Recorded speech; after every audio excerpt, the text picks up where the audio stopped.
Welcome, guys. Back to Bros and Pros. I'm Justin Woolwine. Isaac, How we doing, buddy? good. How you doing today? Pretty good. You're on time. Glad to see. First time for everything. First time for everything. How's your week been? It's been a week since we've seen you. What's life looking like, Isaac? It's pretty good. I just been chilling. Just got back from North Carolina visiting family. It Nice. was not as cold up there. It was nice. Well, you're gonna be up here. What, next week? Week after that? It's gonna be even Yep, colder. It's gonna be even that's colder. one thing.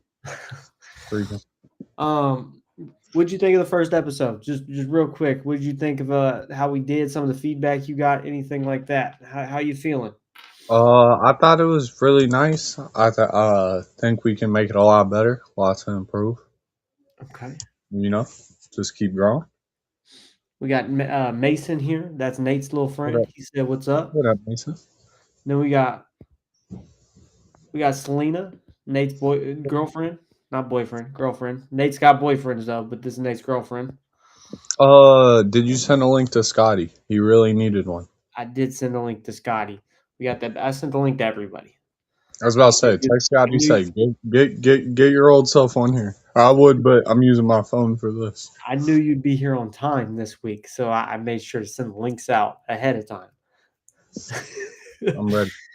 um, I think we just dive. You want to dive right in? I know we talked a lot about the college playoffs. There hasn't been much in the way of things changing because there was no games this week. I figured we could go back over the bracket and just see if we got the same headspace, see if we still think the same people are going to advance, things like that. And then there's been some other news in college football which we'll get into. I figured we could start with the bracket just to recap what we talked about last week. Okay. Okay, okay. So here we go. These standings. Last week you were heavy on a certain couple of teams. They made it to the bracket. You didn't think maybe they should, or there was some controversy in them being there. Remind us a little bit about that. Well, I think JMU, Tulane, these G5 schools, it's like the smaller competition and smaller budgeting. Hmm. They just really don't have a chance against these schools with better recruiting, better payment, and they might get washed by anywhere from 20 to 40 points, and it might just not be fun to see. Okay. If we do see an upset, a crazy upset, that would be uh, quite insane. The one I think could do it maybe is JMU, just because Oregon chokes a lot. Okay. They're pretty good at choking, and JMU I think is a little bit better of a team than Tulane, and Ole Miss I think is a little bit better of a team than Oregon. Okay. So that might be interesting, possibly. But even then, they would get mopped by Texas Tech. Or Georgia. Yeah. Okay. So, Do you think Indiana, Ohio, Georgia, and Texas Tech all got that bump out of the first round? They got to make it right to the quarterfinals, the quarterfinals. Yeah. Um, do you think they're going to have competition from these other teams that are in the well, first? yeah, definitely. I mean, that second round is always challenging. Last year, most of the second round teams, if not all of them, that had the higher seed lost, Okay. and it was kind of crazy to see. So, yeah, there will definitely be challenges. Uh, I think Indiana might have the hardest path as the Gotcha. one seed, even going against Alabama or Oklahoma. Hmm. Those are two good SEC teams that have been fighting, and then after that, they'll probably have Texas Tech. It would be my prediction, and that'll be a hard game. Okay. But on the other side of the bracket, I don't think it's like I think it's a lot of competition too. Texas A&M was like ranked very highly all year. Everybody was speaking very highly of them, and they only dropped that championship game against, or not the championship, but the one before that where they lost Texas in the rivalry game. Okay. So, So I I think there's mean, definitely a lot of competition going in there. But I don't know if the rules should change or if there should just be like more disparity across college. I don't really know how you could do it, but it's just well, I wish like teams like Texas or Notre Dame, even a lot of people hate on them, but I think it'd be a better game than the other two G5 schools. what if instead of, I know obviously there's like conference finals and things like that, but what if you did a, your top conferences have, the college football playoffs, they win the college football championship, and then what if your lower level teams had something similar but at a lesser level, if that makes sense? Like a Like you had different a playoff. varsity and then you had a JV. I wouldn't really like that. I wouldn't really like a separate bracket.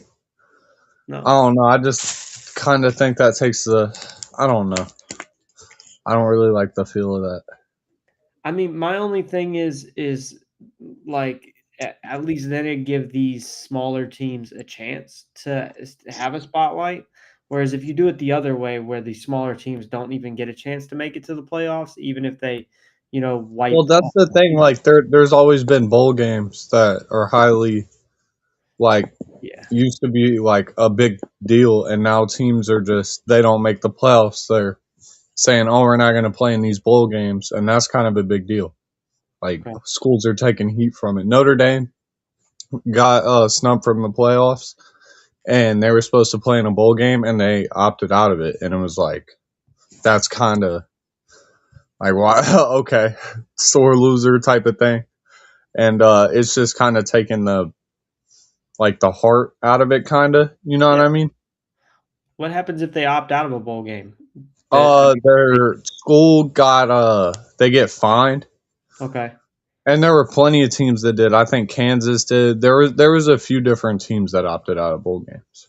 And then do they just sub in another team, like the next team, or does the opposing team automatically win that bowl game? I'm not for sure. I'm not really for sure how they did Okay, it. okay, we'll have to check that. We'll have to check that because that's really interesting. Because I mean, you'd think as a sports team, those situations opting out wouldn't be an option. Like, I made it to the bowl game. Now it's time to win it, kind of thing, or Nah, nah. They like opting sometimes out's some kind of years wild. like players just don't play because say you're a high NFL like draft pick that they're like I don't want to risk getting injured in this game that's not really on the record or not really in the college playoffs. Hmm. I see what you mean. So I know last week. Well, before we get there, let's go over the bracket here. We'll see who you think's gonna go up against these teams that are already in the second round, and then we'll go to the next topic. How's that sound? So, who you think's taking on Indiana in the second round? I think Oklahoma's gonna beat Alabama. I think Alabama's lost some big games and they've already lost to Oklahoma once. Okay. And I just think like a lot of people are saying Alabama shouldn't have even made it. And then other people are saying, well, they've had all these ranked wins, a really tough schedule. Okay. But I think after their performance against Georgia with the negative rushing yards, that was the first time that Alabama's ever had negative rushing yards in a game. That's actually insane. So I really think that shows something. Hmm. And then earlier you said JMU. You think we'll go against Texas Tech? You still stand by that one? No, I just said that'd be like a miracle. And Okay. like I think yeah, that'd be a miracle. And if I thought if either one of the G5 like underrated schools could pull it off, it would be them. Got you. But nah, Oregon's gonna drop like 60 on them, and it's gonna be a day. That's wild. 60 is insane. Who do you think's going against Ohio State? Oh, that's gonna be a good game. I think Texas A&M got that. Hmm. Miami they've been kind of inconsistent. And then like Carson Beck, a lot of people like him and a lot of people don't. And he's been a choker at times, so I don't really think he's got this against the A&M team. Okay, so you're not a fan, is what I'm hearing. No, I'm not really a fan of Miami very much. Got you. You think Ole Miss is going to be the ones to take on Georgia? Yeah, definitely. They're going to stomp them. And I think it'll feel really good winning that game without their coach. Okay. What's That wrong with left the them. coach? Lane Kiffin, who left for the LSU job, Okay. left him in the dust Think that's right going to before the hurt them at all? playoffs. Huh? You think that'll hurt them at all? Oh, definitely. It'll definitely hurt them. That Georgia game might be a tough game. They might lose that. Okay. But against Tulane, it won't make a difference. Pops say, yo, what's up? Pops is in the house. What up, Pops? So, I mean, that's what we're looking at, the college brackets. Games are supposed to start up, what, this week? Coming up? Mm. Okay. So we'll have some updates in this bracket next week when we get on here, hopefully. You ready for next subject? Yeah. So obviously the Heisman Award has been gifted to this young man. What are your thoughts? A lot of people saying he doesn't deserve it, but I think he definitely does. Indiana's 13-0, and that's not what a lot of people don't realize. This is the best season they've had since the Great Depression.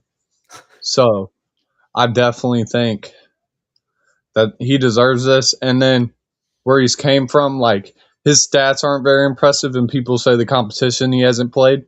Mm-hmm. But if you look at all the finalists this year, all their stats don't look as good compared to the past 10 or 15 years. Okay. And I think it's kind of crazy. Like, I looked at this graphic earlier of the year Cam Newton won it, and they all had like 1,000 more passing yards. The running back had like 600 more yards, and then Love, the running back, that was the runner up. Mm-hmm. He I think a lot of people think he should have won it, but he split carries with the backup, which is like more of a reason to win it, but like his stats just weren't as impressive. Jeremiah Love, like his stats just weren't as impressive, I think, to win it. And then the story behind Fernando Mendoza, I think, just kind of sold it. I mean, like, I'm looking at a graphic of the last. Never mind. That's the wrong one. I'm terrible. Sorry. Learning curve here, fellas. I was looking at the wrong Heisman. I was looking at NFLs, not the college one. Because I don't know what I'm doing. I'm learning, Isaac. Heisman. Trying to see if I can get a good. Here we go. Heisman record. Of course, they wouldn't put them in order. I can read off the last 5. Go ahead, read off the last 5. If you know them off the top of the head. So Jane Daniels in 2023, or this isn't including last year's. This is the last 5 other than last year's. Okay. Jane Daniels in 2023, 35 or 3,400 total yards. That's passing and running, and then 21 touchdowns, 6 interceptions. Caleb Williams the year before that, 3,100 total yards, 16 touchdowns, 5 interceptions. Bryce Young the year before that, 4,800 total yards, 20 touchdowns, 17 interceptions.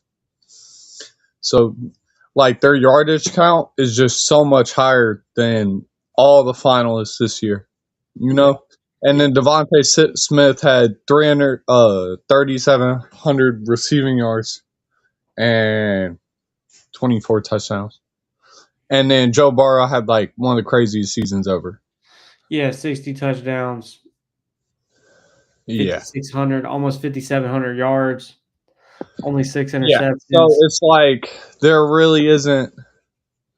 Joe Burrows might be the craziest in a long time. Yeah. That It definitely is. It's like Reggie Bush. Yeah, it's actually insane. Just looking at that, I don't know how anybody competes with that. Los Bros says he's got a question. What's your question, my friend? Pops, that's what I was thinking, and you spelled Heisman wrong, but I love you. But it definitely wasn't the right stats. I'll be honest with you. I think it was the last like top NFL players that won the Heisman Trophy, and it was all out of whack, and it was on Facebook. So I hate when people report stupid stuff and don't have a backing to it, especially when somebody's trying to learn how to report on it. If that makes sense. You know what I mean, Isaac? Yeah. You got any more thoughts about this young man and what his career is going to look like? I hope he gets drafted high. I think he definitely has potential in the league, and I think it will determine like what happens in the playoffs, Mm-hmm. like if it was a fluke or not. The season, Okay. because he definitely has some tough games going up, and no team has ever gone 16-0 since like Yale back in 1905 or some shit. It was like 1888 when Yale went undefeated completely. Do you think it happens? Dude, I really hope so. I think we could see history, and that'd be really cool to see. I know I was telling you what was it, last year when the Super Bowl hit, that, I Yeah. wanted Kansas City to win, not because I'm a fan of Kansas City, but because of history. I like watching history unfold. And unfortunately, it didn't win, but this is one of those that could be really big for college football. I mean, seeing a team go 16-0 would be insane. And I'm pretty sure he's the first Heisman from Indiana. I could be mistaken. Okay. But it's just such a big year for their school and state in general, so I think it's really cool. Agreed. Agreed. Pop saying the Mountaineers went 12 and out, but they didn't win the championship that year, did they? I'm guessing. Well, it's not 16 is a lot different just than 12. undefeated. It's like what I mean is like the 16-0 record. It might be 15 or 16-0 is the Oh, complete. Pops is saying that season they didn't even get a major bowl bid. So I guess that could be the problem when you go Yeah, that far. like It goes back to what we were going saying about. undefeated the whole regular season and then going through the playoffs undefeated too. So, like, okay, I guess that goes back to, I mean, our conversation earlier about like JMU and those teams. What if they go undefeated all the season and then they don't get a chance to make the playoffs? I just don't know if that's fair. Yeah, but the thing is they're ranked, so they weren't ranked top 15. Okay. They were ranked 20th or 18th, or I'm not really for sure their exact ranking. I got a But question. What if for those teams, just throwing a suggestion out here, kind of like fantasy booking like Nasty Nate does, what if we added an extra round to the bracket and we added some of the lower level teams from the upper level schools? And if those lower level schools are able to beat the upper level yeah, school, like a little play-in tournament. yeah, a play-in A tournament. lot of people have been suggesting that, and like that's a good idea, I think. Like you turn, what is the bracket? Let's go back to the bracket just for a second, just for shits and giggles. You got it's what, an 18 bracket? What if you made it a 16 team bracket? You know what I mean? Yeah. And you did 16 teams, and then the top 8 move on, and then you could even have your top 4 teams get a bye into the quarterfinals, and then like you could keep this format, but just add an extra round for these lower level teams to give them that shot, especially like, for instance, if, a Mountaineers or JMU go all the way 12-0 all the season, and then it gives them that chance to make it to the college championships. I think that makes sense. Yeah. Okay. I think that's a really good idea. let's dump into some I don't know, darker news. Maybe it's not as fun and uplifting, but Michigan's head coach recently got fired and arrested. You want me to read the report, Isaac, before we dive Yes. into thoughts? Yeah. So this was from ESPN on December 10th. Little report. Um, it says Sherrod Moore was in custody in Michigan County Jail.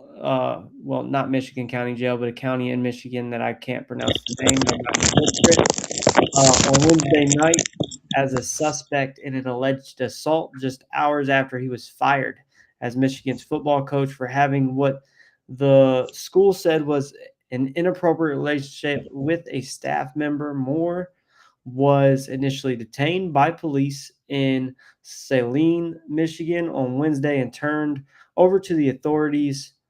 Um, Pittsfield Township for investigation into potential charges. Pittsfield police released a statement Wednesday night saying they responded at 4:10 p.m. to a 300 uh, to the 3000 block of Ann Arbor Saline Road for the purpose of investigating an alleged assault. A suspect in the case is in custody. This incident does not appear to be random in nature, and there appears to be no ongoing threat to the community. The suspect is lodged at the county jail pending review of charges from the prosecution. At this time, the investigation is ongoing. Given the nature of the allegations, the need to maintain the integrity of the investigation and its status at this time, we are prohibiting from releasing any additional details. So that's just the gist of it. The Michigan put out a statement pretty much saying head football coach Sharon Moore has been terminated with cause effective immediately. The school said in a statement following a university investigation, credible evidence was found that Coach Moore engaged in an inappropriate relationship with a staff member. And the article goes on to say that is the reason for his firing. And then could possibly be related to the assault or attempted assault. What are your thoughts? And this all happened in the same day. Okay. His arrest, like all the him getting fired and his arrest. And I just I think it's horrible for Michigan. It's a really bad look. Bro had a wife and kids. I don't know if you still got a wife, but you know, I Yeah, think that's just it's it's horrible. it's a bad look for the school, and then it as a public figure, it puts not only himself in a bad light, but it, like you said, it puts his family in a bad light and the people around him in a bad light. Um, I don't know, obviously, what led to the potential alleged assaults or whatever you may call it, but it's one I guess we're definitely gonna have to pan out and let the system hopefully do its job, which I don't have a lot of faith in, but we'll figure that out. Yeah, sometimes that doesn't always work, What do you but think this needs for football for the Michigan football team? they're gonna have to find a new coach now. They Obviously, don't really have a choice, and I don't think that's gonna be like it's a big market and they're a really big prestigious football school. yeah. And there's some names out there I think they could get some guys that like are doing good at other schools that they could poach, Hmm.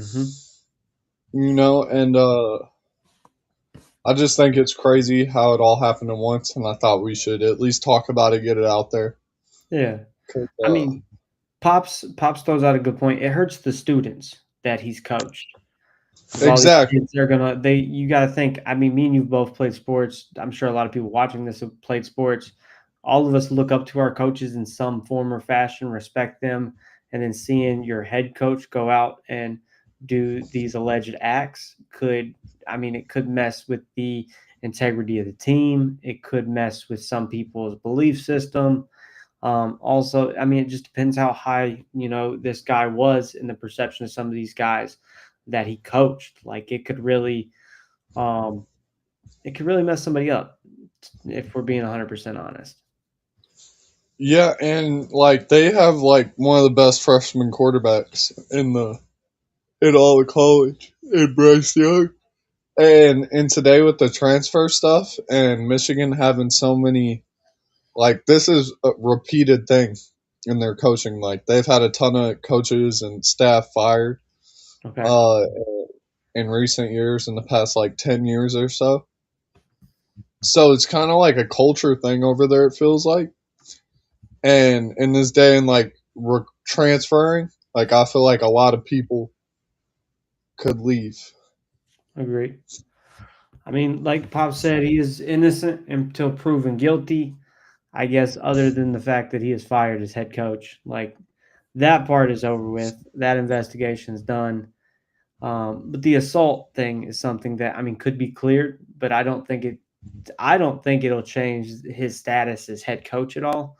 What do you think Yeah, and it'll be really hard for him to ever get another job. as a head coach or a coach at Yeah, especially like getting the Michigan coaching job, like that's one of the most. prestigious schools out there? Yeah, like especially in football. So it's like It's a tough working look. your way back up to that level is crazy. It would be insane. Probably impossible at this point. At this just, I mean, I'm not going to say he's done coaching by any means. Yeah, If he is proven innocent, but coaching at that level, he's probably going to have to rethink that.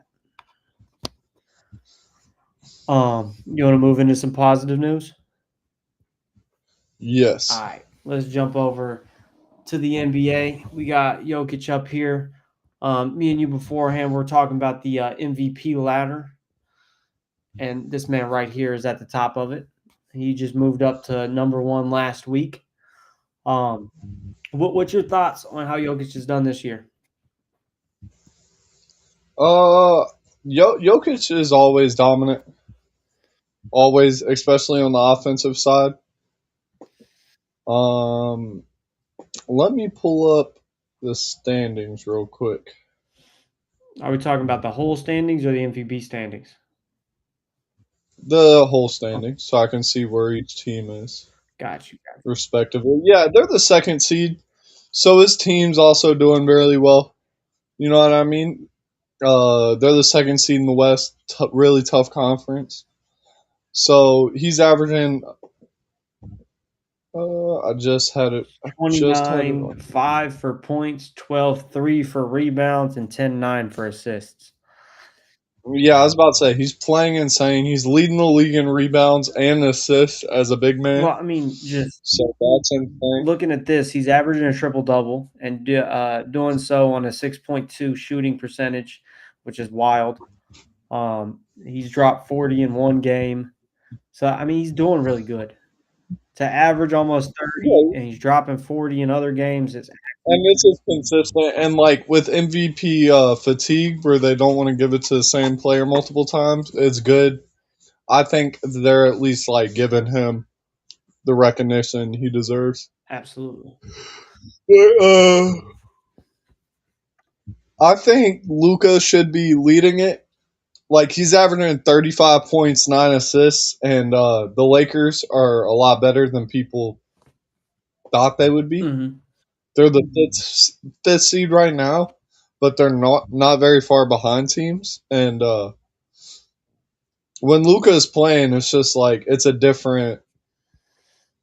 Like he's too good. Yeah. I can't explain it. Luca is actually the goat, and the fact that he could sit here and average 40 and not get an MVP, I think really says something to where these voters' heads are. I don't really think it's fair. So you think Luca should be the MVP?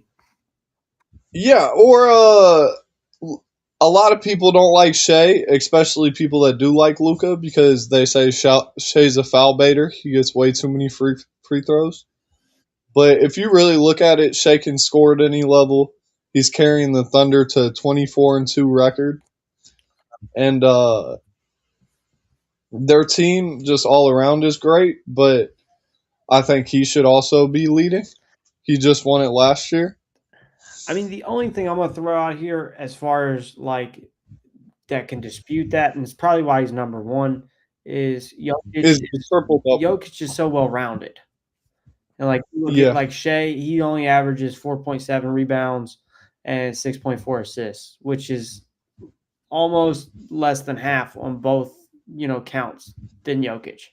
He might score more points, but Jokic is an overall better player when it comes to yeah, rebounding. and Jokic basically does everything for that team sometimes. Exactly. So I understand him being in the league, but Luca Luca, Luca is going to be averaging 40 by the end of the season. I feel like Luca, if he was, you know, passing the ball more, probably would be more well rounded, but he's shooting more. I think somebody that should also be looked at a little more, who I think is finally getting the love he deserves. He should I've liked him since he got drafted. I think he's one of the best number one overall picks over these last couple of years, like most impactful Mm-hmm. to their team is Cunningham. I like it. He's their team is first in the East, 20-5 record. He's averaging 27, nine assists. He's shooting the ball well, and it's like he just runs that team so well. I got a question. Uh, Do you think somebody like yeah. Cade Cunningham would benefit from being on a different team? No, look at their record. They're first in the East. Okay. That's the thing. He's built that team. That's why I'm mentioning him. Because a couple of years ago, you're sitting there looking at it, thinking that he's sitting in press conferences, pissed off every game because they have like the longest losing streak of all time. I got you. And now they're out the mud, 20-5, best in the East, and they look like one of the best teams in the league right now. They have the second best record in the whole league. What do you think about Jaylen Brown being number 5 in the MVP rankings? He's definitely really stepped up since he's lost his hair, since he started spray painting it on.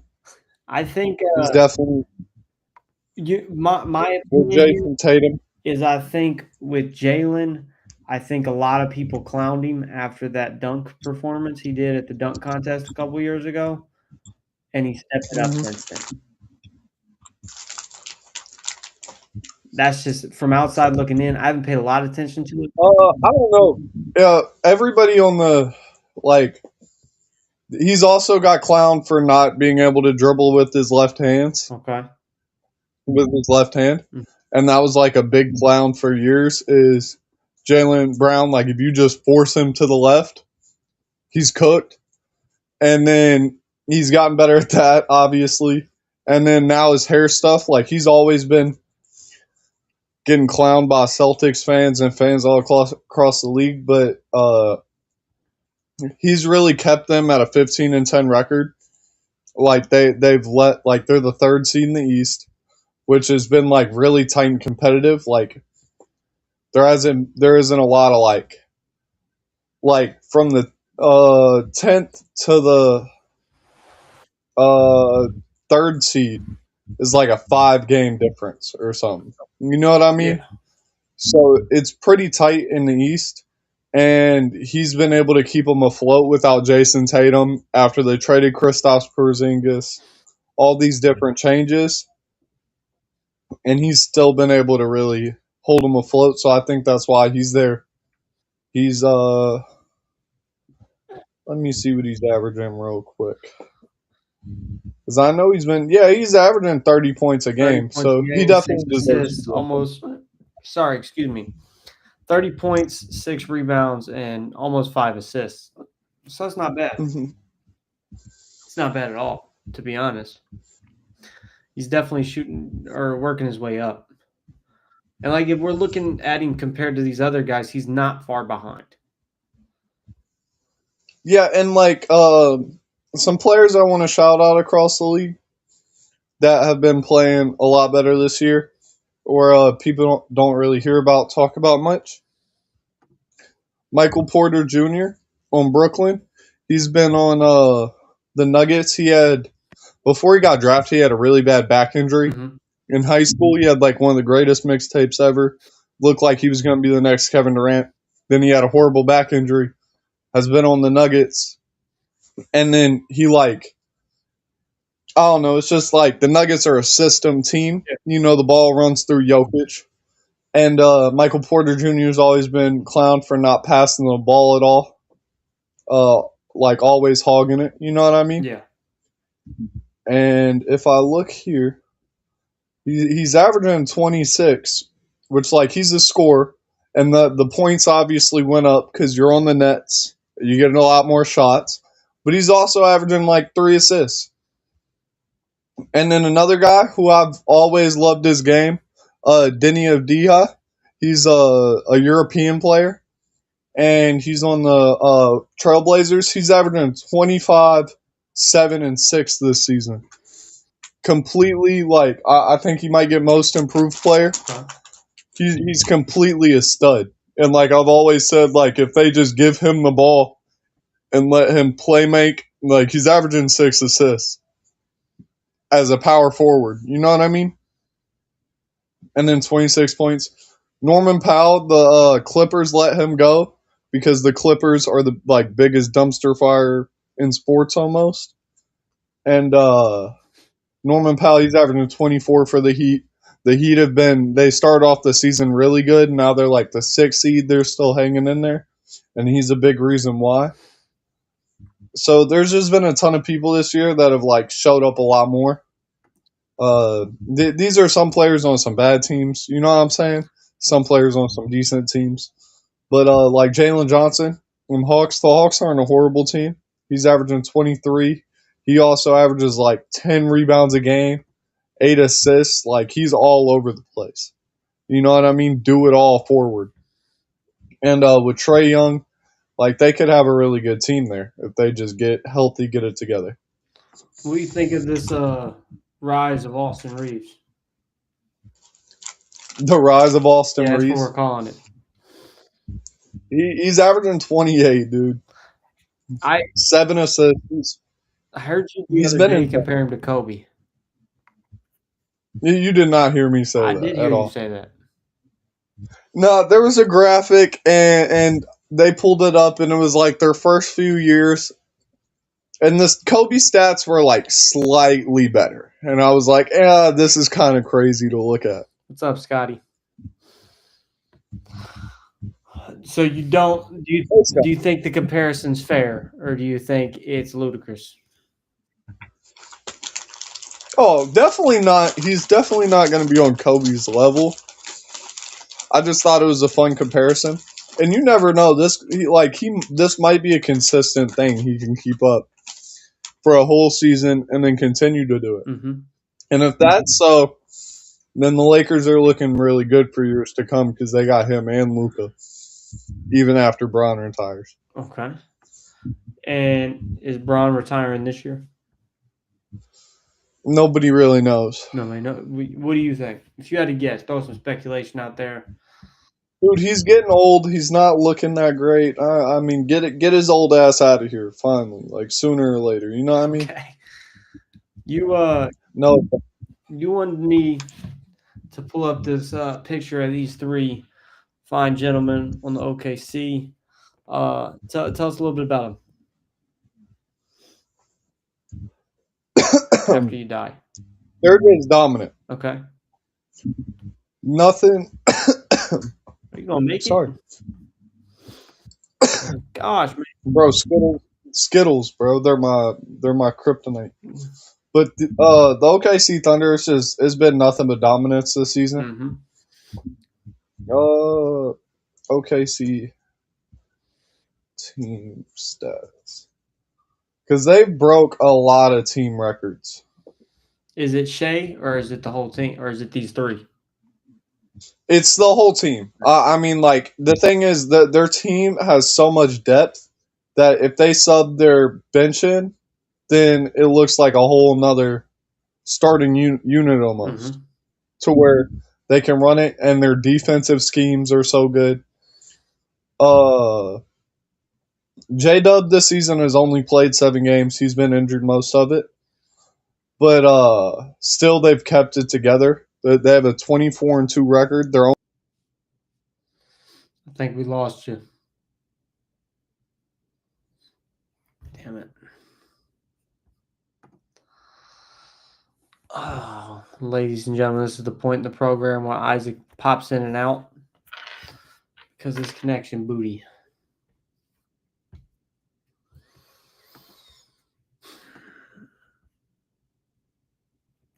Come on, man. 10 points. And 2 really good defensive players that aren't averaging 10, but are averaging like right under and play phenomenal defense. And all the guys that are averaging over 10 fit their system, play defense, all pass the ball well. That's why Shea only has 6 assists, because they play in such a diverse system where everybody's passing the ball, everybody has multiple assists. You know what I mean? Yeah. And I think if it gets to the point where they're getting close to breaking the record, then Shea's going to be closer to, or he'll be number 1 in the MVP ranking.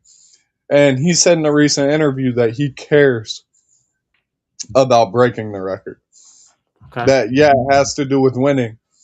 And I care about winning in any form, even if it's just the regular season.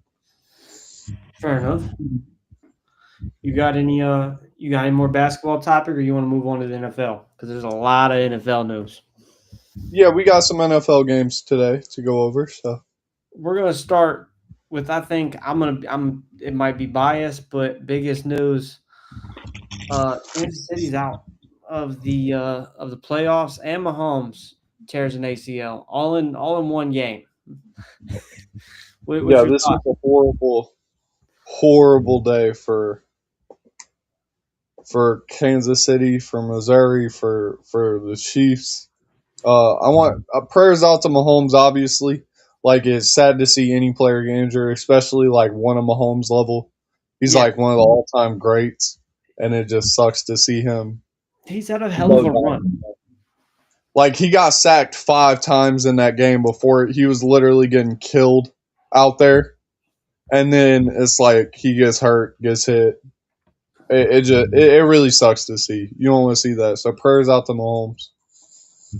And they were on what, a 10. So for the last 10 years they've made the playoffs, and this is the first year they haven't in 10 years. Almost said some Nate speech, which I've been messing with Nate too much, but they almost didn't make they didn't make the playoffs. Do you think that hurts the morale of the team? Also, with Mahomes injured now. Yeah, because the time frame for an ACL is a while. Like he might not even be there to start the next season, Mm-hmm. and if he is, like you don't know if he's 100%. And if he is, you want to make sure your line issue is fixed so he's not getting sacked 5 times a game after a really bad injury like that. Do you what do you see the comeback looking like? I pray he comes back to full form, that he isn't washed after this. You know, you can really only hope that after an injury like that, he can still come back and be great. I think their dynasty is definitely over, though. I think that's the end of the Chiefs' long run. Okay. Is there a comeback? Uh, I think he might win one in like 5, 6 years, but I don't think anytime soon. Scotty says it's been 11 in a row. I looked at the stat today and it said 10. Scotty could be correct. My boy, you gotta stop crinkling in the mic. Okay, I apologize. You're killing me, Smalls. I What game you want to go over next? I'm just double checking this stat. Scotty, you're wrong. You're wrong. No offense, buddy, but it was 10. I just looked. Um, after Mahomes news we got, your boy Philip Rivers made his return and lost to the Seahawks. Yeah, it was a devastating loss. Tip pass, interception, sealed the game. Seahawks have one of the best defenses in the league. It's like top five or top three. Mm-hmm. Their offense is also really good. And it was. I just thought it was really cool that the Colts held this game. Philip Rivers only had 120 yards passing. He got sacked one time, you know, threw that pick that lost the game. But he also threw a touchdown. Had some funny moments like he always does, and I just thought it was cool to talk about. Like he didn't play in 5 years before this, since 2020, the COVID season, Okay. and they just kind of called him up and was like, "Hey, you want to play some football?" And he was like, "He has 10 kids." And yes, Philip Rivers has 10 kids. Was married to his wife till 19. Or not till 19, but didn't have intercourse until 19, until he was married to his wife, and then went on to have 10 kids Okay. and play till he was like 40, and then came back 45 years old or 39, and then he came back 45 years old, all 10 kids watching, and I just hope like they don't really. I hope they don't break him. Like I Agreed. hope he doesn't play one of these defenses and take a sack and just is done. Gets eviscerated. I Nobody wants to see that for old Philip Rivers. my thing is Philip is in his mid 40s. He's had 5 years off. Losing his first game back, I think I don't want to say is expected, but you're at the end of the season. You're coming Yeah, in. and nobody expects them to make the playoffs No, with like Philip Rivers. it would be insane to think of a complete 180 for a team, especially at this point in the season. So like Philip, I credit Philip for just even saying, "Yeah, I'll come out of retirement to do this." That's Because what I'm you saying, would and I think think like, this, put your second guy on, maybe I'll come out next year and do it for you. But and to do you it think now is my crazy. thought, uh, my thought is like for Indiana, I don't think it's a bad move because like how many ticket sales they probably got. Oh yeah, it You know, probably blew like up the box office. every new news network's been talking about this. Like the spotlight's been on them, so I think it's they kind of got what they wanted out of it, even if Look, they lost. Pops is saying next year they got it. Yeah, next year the Colts could be good once their quarterback's back. They figure that out. I Philip mean, Rivers definitely isn't coming back. so you're saying he came out of retirement just for this end of the season? Yes, definitely. Okay, okay. One last little hoorah. But before we carry on, because they're in the chat heavy, saying it's 11 years.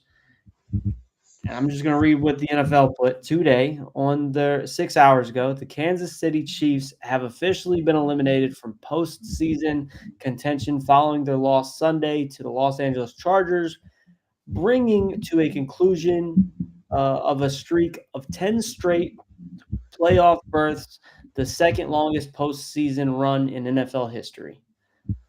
That's a direct quote. 10 seasons straight, 10 playoff berths straight, not 11. Just had to put them to bed. You know what I mean? Yeah. Um, we had another potential ACL tear from Micah. I'm terrible with the last names, Isaac. Micah Parsons Yep. He was just on the Cowboys for. on Green Bay. Yeah, and this is horrible. Hate to see this. Prayers out to Micah as well. But that's like their key defensive player. They just got him from the Cowboys. He's one of the best edge rushers in the league. He really like changes the scheme of a team.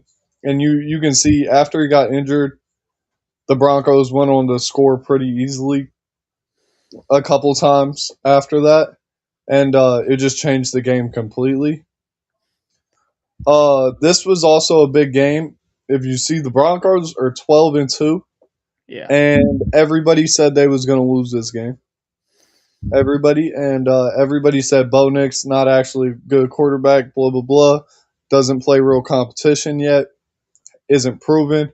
And if you look, he came out here, scored 4 touchdowns, 300 yards. They played insane. And the Packers, I think, especially as a Bears fan, I think they might be done for them. It really might be over. If Micah's over, yeah, I think that's the end of their season. Well, I was going to ask, if they lost tonight, um, do you think that's just a sign of him being out? Yeah, exactly. I think that's a sign of a lot to come. They also they had a receiver go down, Christian Watson. He's a good receiver for them, and they've had horrible injury luck this year. And I think Micah, like, one of the biggest parts of their defense, and without him, their playoff chances, like, they might make the playoffs, but at least doing something in the playoffs is kind of, it's dead, I'd say. You ready to jump into this week's games? Talk and go over them a little bit. Talk about the current standings for what the uh, freaking AFC and NFC look like. Yeah. Do you want me to go through the games, or do you want to go your game by game? We'll go game by game like we did last week, and then we'll go over this bracket. How's that sound? Okay, perfect. I'll start with Monday. So the Philadelphia Eagles took on the Los Angeles Chargers. Chargers beat the Eagles by 3. It was 22-19. Obviously a pretty close game. It was pretty close the whole game. The Chargers were up by 4 in the first quarter, and then uh, both teams only scored 3 points in the second and third quarters, like each. And then it looked like the Eagles were going to come back in quarter 4. They got 10 points, but Chargers got 6 and were able Well, the over. story of this game is because that went into overtime. Yep. The story of this game is Jalen Hurts threw 5 picks and fumbled the ball. Yeah. Yeah, absolutely horrible performance by him. He choked tremendously. Even in overtime, he threw a pick. And that the Chargers, all they had to do was get that easy field goal and win the game. For real. And there really wasn't much I mean, hope for them with. the Chargers quarterback, I mean, he didn't do much better. I'm not gonna lie. He got sacked 7 times, got an interception. Yeah, his the thing about their Chargers is their line. They've had like 3 tackles get injured, so they've had like horrible luck with injuries with their offensive line, and that's why you see the sack numbers so high game Okay. to game from their Chargers. Their rushing yards are down, and still Jalen Hurts choked so bad that they were able to pull it away.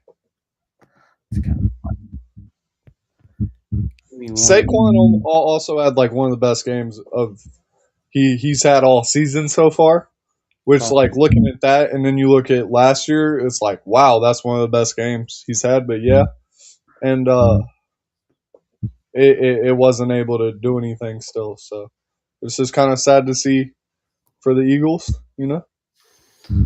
so I mean, real quick, Scotty, brings up Micah Parsons one more time.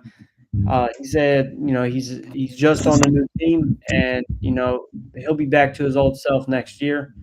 I'm gonna say hopefully if it's not an ACL tear, which they haven't confirmed it's an ACL tear yet, it's just a potential tear. Well, it was a no contact. Yeah, a Uh, no contact potential ACL tear. which, like, whenever I tore mine, that's kind of like I was making contact, but it wasn't really the contact that caused it. It was just you hit the ground wrong. Your knee just kind of bends the wrong way. The wrong thing happens to it.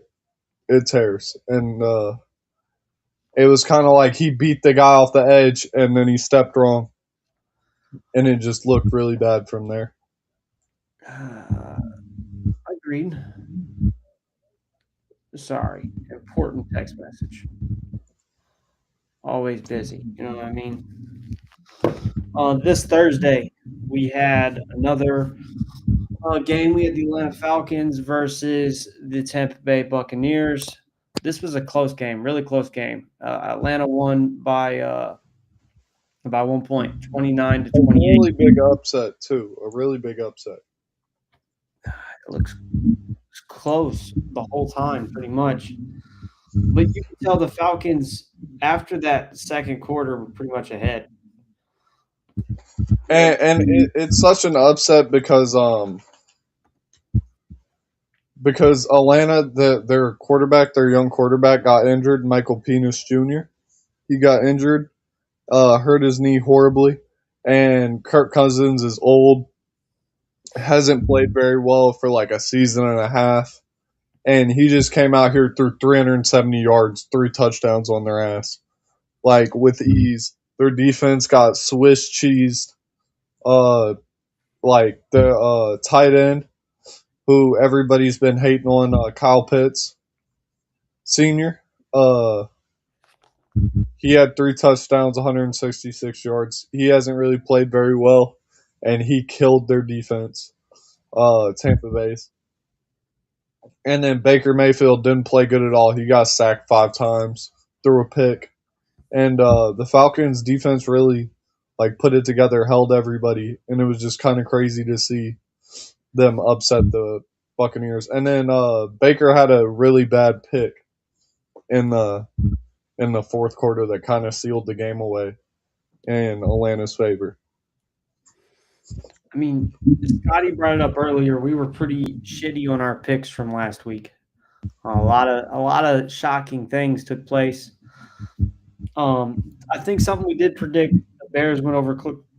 Excuse me. The Bears went over Cleveland, 31-3. I don't think we expected it to be that bad, but the Bears took it home this week. Yeah, I'm happy to see a Bears win, but I'm sad Shedeur threw 3 picks, got sacked 5 times, and he didn't score a touchdown for the Browns. But I think that just shows the Browns like whole team as a whole is just horrible. They couldn't run the ball, they couldn't pass the ball, they couldn't protect their quarterback, and Caleb Williams and the Bears really came out here and showed out. They didn't run the ball very well either. Like DeAndre Swift had 2 touchdowns. Actually, he had a pretty nice game. But Caleb Williams had some nice passes after like people have been really hating on his passing game, saying he can't make good plays or good like the right plays really. And I think he was making some accurate, smart passes. Oh, excuse me. And another thing I want to take away is the Bears have like the most interceptions this season, and it's really cool to see they have 3 more today. When people all season were like, "You're not going to be able to hold that up," like that's just not sustainable, and they're kind of getting those takeaways still. So I Okay. think it's crazy. What do you think's been the shift in the Bears this year? What's made them so, I don't want to say dominant, but what's improved their performance as to other years? New head coach, Okay. So new you're saying offensive they had the right coordinator. pieces before. It was just putting them pieces in the places they need to be. Yeah, exactly. And they've had a lot of good signings on the defensive side of the ball and the offensive line. And like I think like those are two of the most important things if you want to really be a competent team. Okay. Okay. Um, Up next, we had the Ravens taking on Cincinnati. They destroyed Cincinnati, 24-0. Yeah, Joe Burrow had a really bad game. I wouldn't say really bad. He had 200 yards, but like no touchdowns from him. 2 picks, got sacked a few times, and this just came off an interview where he said he wasn't really happy playing football, and what's the point in playing if you're not happy? Mhm. And that might be a test to like all the injuries he's had. Like the Bengals haven't really ever got that offensive line that can protect them well enough to go far in the playoffs. Or like he's only had 3 seasons, I think, or out of his whole career that he's played full seasons. That All might right. be incorrect. It might be fewer, but like even like he just really hasn't been able to, you know, I play know. to his full potential. And I I know. I think asked he you just wants earlier. to retire. You think Burrow would do better on another team? Oh, definitely. Where would you like to see Burrow go? Mm, I don't know. A team like I was gonna say, I was gonna say a team that is one of our rivals, so that probably wouldn't be good. But there's a. I mean, any team with Joe Burrow would be incredibly better. Like there's just a lot of teams. It would just be bad for for him to go to one team that can't protect him and would get him injured to another. You know? Well, I guess here I'll make a more specific question. What's a team out there that has an okay quarterback and a good line that could be improved by Burrow being on the team? Pop says the Colts. Yeah, the Colts would be a really awesome if you just ended up on the Colts because they have an amazing line that plays really well. And Daniel Jones played really great this season, but he was already regressing before he got injured. Oh, Scotty just threw out a fun statistic here. The Bears have 31 takeaways this year. Yeah, that's what I was saying. Their takeaways are insane, That is, and they just have kept it up through the past couple of games, which people didn't think they'd do. what do you think about Arizona versus Houston? Houston went over 40-20. I think Arizona's trying to tank for a top pick, and Okay. it's not very surprising. I think it was a really good game from the Texans offense because Yeah. that's like the biggest question about the Texans is they might have been winning some games and winning these games, but their offense has just been. CJ Stroud hasn't been as good as he was his rookie season. Is this what year is this for him? It's his third year. So last year he really wasn't as great as his rookie season, and then this year, to start it, he wasn't that great, and then he got injured and came back and wasn't looking as good.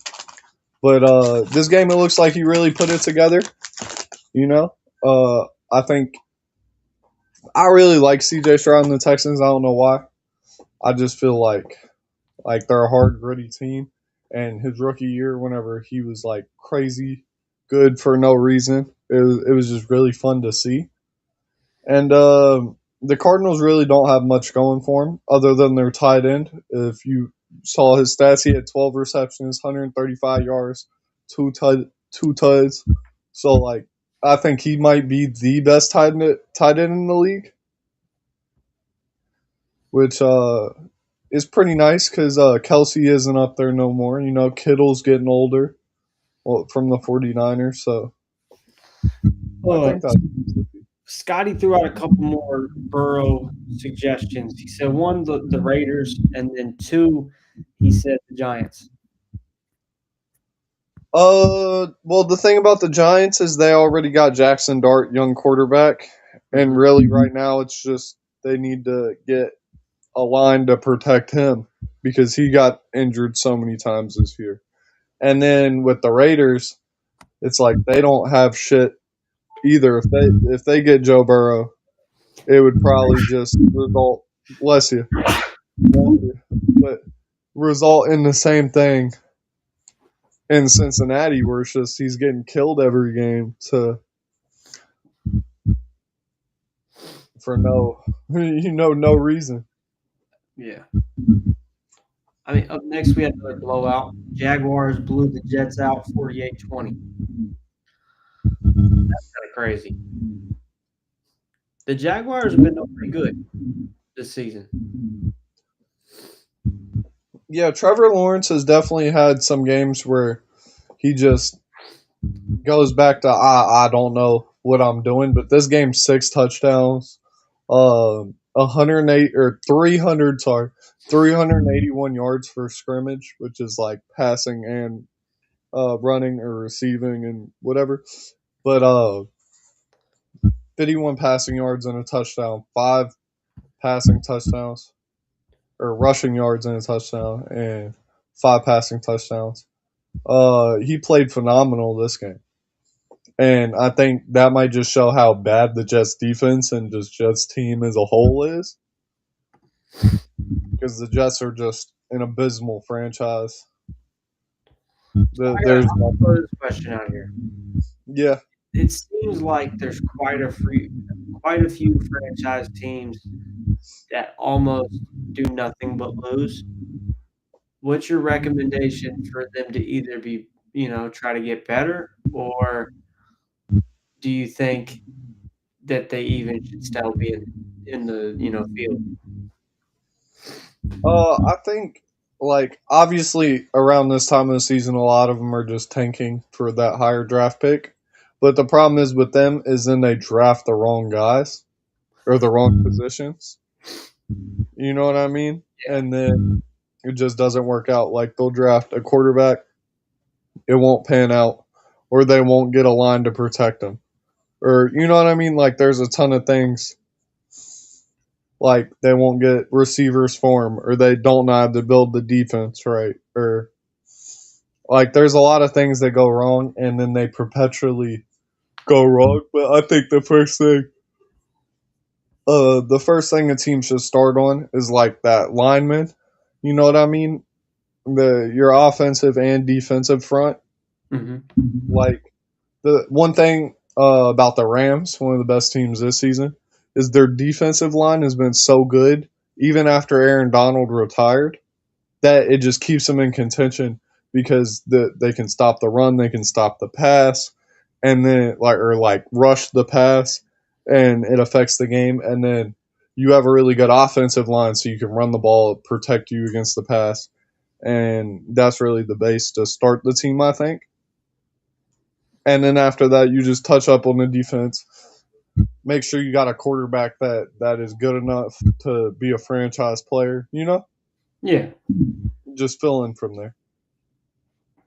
So, I mean, this next game is gonna be interesting because it's, the game where, Chiefs, I don't wanna say choke, but they knocked themselves out of contention. Chargers beat them by 3 points, 16-13. This was a crazy game. Yeah, I mean, it looked like it was a lot of defense this game. You know, probably like pretty boring game other than that Mahomes injury that probably got the vibe down a lot.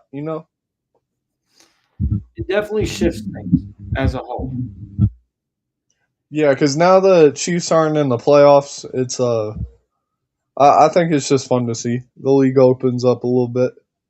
Some teams that are scared to death of the Chiefs because they always lose in the playoffs to them now can breathe a little, like the Bills. You know what I mean? They can sit back, breathe a little, and hey, now we got a chance. And after this loss, where do you see the Chiefs at next year? It really just depends on just what guys they get, what happens with Mahomes' injury, how fast he can recover. Okay. But they'll probably miss the playoffs again next year, I'd assume. Okay. Up next, we have Buffalo versus New England. Buffalo, got the win over New England, 35-31. This was probably the biggest game of today. That's what Scotty was saying earlier in the comments. Yeah, this is the biggest game of the day, the most important game. Uh, Drake Josh May Allen got wasn't three looking like, touchdowns. huh? I said Josh Allen's got 3 touchdowns. Yeah, Josh Allen definitely played insane. And He's after the game, they asked New England coach about it, and he said that's why he gets paid $60 million. Fair. Yeah, he was not happy. That's fair. I mean, it just I don't know. New England has been surprising this year, coming back. Very surprising. So, do you think this loss hurts them? I think they were on a really good win streak, and sometimes you need to lose a game. Like it wasn't a big blowout loss where you got exposed or anything, you know. And Yeah. sometimes you need to lose a game to like regain play. You know what I mean? Figure out what works and how to stop it. Uh, like both teams had really like their defenses didn't really play up to standards here. It was a high scoring game. You know what I mean? That both teams were running the ball really efficiently. Like Trayvon Henderson. I'm pretty sure he's a rookie. On the Patriots had 150 yards almost on 14 carries and two tutties. Like he played insane. Even though Drake May didn't score a touchdown, he played like he only threw one pick and he kind of kept the game like manageable. You know, didn't really make too many mistakes. Like it was a lot of rushing yards in this game. Josh Allen ran it 11 times, only had 193 passing yards. Right. So it was more of a grounded and gritty game. Okay. Sorry, excuse me. Somebody's tuckered. But Buffalo also had the ball for 11 minutes more, like controlling the pace and the time of the game. Okay. Which And really changes how you look at a game. yeah, exactly. And like if you look, they scored almost all their points in the second half. Okay. So it's like they really came out the half like, hey, we're gonna run the ball, we're gonna hold it, we're gonna, you know what I mean? And that I think that kind of won them the game, even though they had more. New England had more yards per play, more rushing yards. You know what I mean? But Buffalo really just like controlled the pace of it, and I think like getting in the playoffs like that's an important skill to have. And like Josh Allen being like a veteran now in the league really shows like it really showed that in his game compared to Drake May who didn't really keep up or be as clutch and when he could have. What you mean? Would you think of Washington coming out with a win against the Giants? This season this is just a poverty matchup. I hate to call it that. The Tank Bowl. You know Okay. what I mean? They don't even have their starting quarterback Washington and the Giants Jackson Dart played, but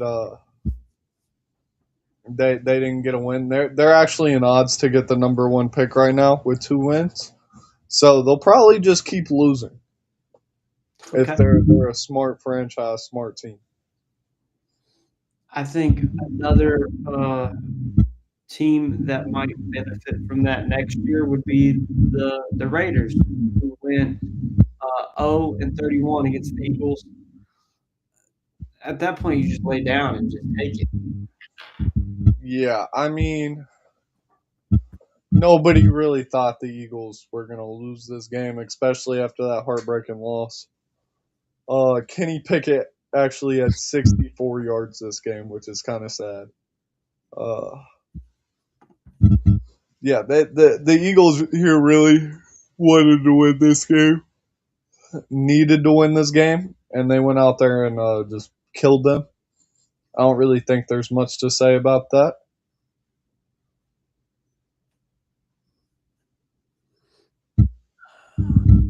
Let's see what Pops is talking about with what's your question. I'm not really sure what he's referring to, but I think a game that had a lot to do with the NFC North standings was this Green Bay Denver game. Yeah, And Denver got the win over Green Bay 34-26, which puts the Bears at the number one spot and Green Bay at the number two spot. What are your thoughts? I'm happy the Bears are number one. Are you missing a game or two? No, I don't think so. No, Yep. I'm going in order. Oh, you're just going in order. Yeah, I'm just going in order. Okay, we're talking about this one again. Okay, yeah, I think that's really important for the Bears, and if they could get that home seed in the playoffs, they just got to keep winning these last couple of games. Finish strong. And I think with Caleb Williams playing well, their coach, I just think everybody's in tune. Everybody's playing good, and they could definitely keep that first seed in the NFC North. Okay. A game I watched a little bit of today at dinner was Detroit versus the Rams. I would say this is also the other most important game today because the Lions were also lost today, which is important for the NFC North standings. Yeah, because it moves them They're eight solidly and in five. that third rank. They might miss the playoffs, which would be kind of crazy. They're a really good team last year. They're still a pretty good team this year. They've just had some insane losses, and the Rams were really able to shut down their running game today. And if you do that to the Lions, that's a big part of their team that they rely on. And the Rams were just able to really outscore them here. You know, like Matthew Stafford, veteran quarterback, had almost 370 pass yards. And it really looked like a shootout on this one. Yes, sir. You said you watched some of it? Yeah, at dinner we was at a restaurant and we watched some of it. What takeaways did you have from that? Um,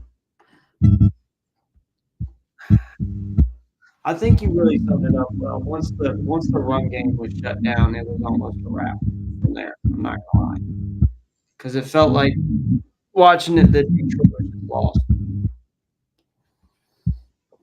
Does that make sense? What quarter were you in whenever you started?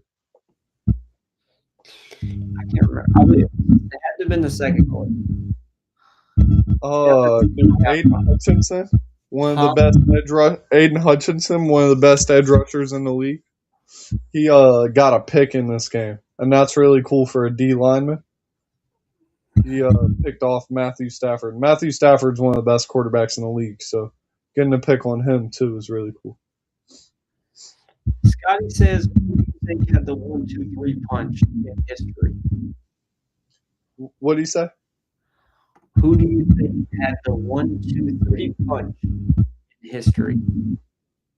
What does that mean? I don't know. I thought maybe you know. The 1-2-3 punch. Yeah, we're gonna move on to the Saints versus Carolina. Saints won 20-17. This I thought was a crazy loss by Carolina. Carolina's really been putting some good games together, and then they just show why they're a poverty team, why they're really not that upper echelon of teams. A loss to the Saints and Tyler Shaw or Shug. He's like a 26-year-old rookie, but he kind of came out here and balled tonight, and he's like been underrated, like under the radar balling for him. I think every week. I think I said something about it last week too. He played a good game, but this one he was actually able to pull off the win, which I think is kind of crazy against the Panthers. And even though the Saints might not want to win for draft odds or their draft number, I think it would. It's just cool for Saints fans, for them to get a win. Yeah, Even though you're a poverty franchise, you want you want you want some level of hope in there, even though it's just other than we're gonna get a pick. yeah. Scotty's saying who had the big or the best big three. In football, Yeah,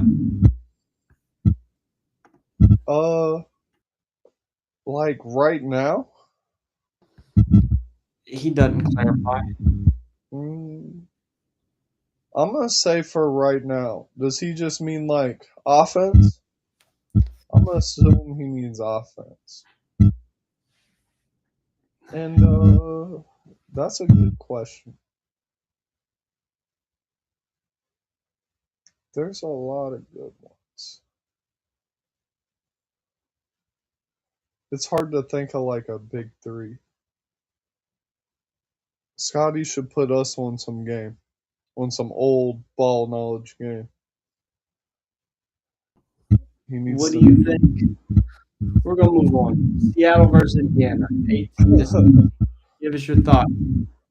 uh, I thought this was actually a kind of slow game. Seattle's offense wasn't as good as it should have been. They're 11-3, but like getting in the playoffs, if your offense gets a standstill and you get playing against a playoff team, it could really like hurt you bad. You know. Give me 1 second. I'm trying to fix our audio problem. Oh, we have an audio. Oh, We've been having an audio problem. I think I made it worse.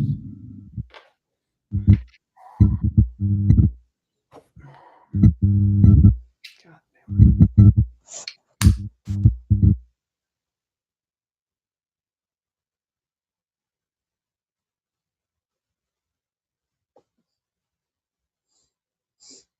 it. Muted. Look, night seems how we're having. yeah, I can Unfortunately, see the problem now. so I figured Huh?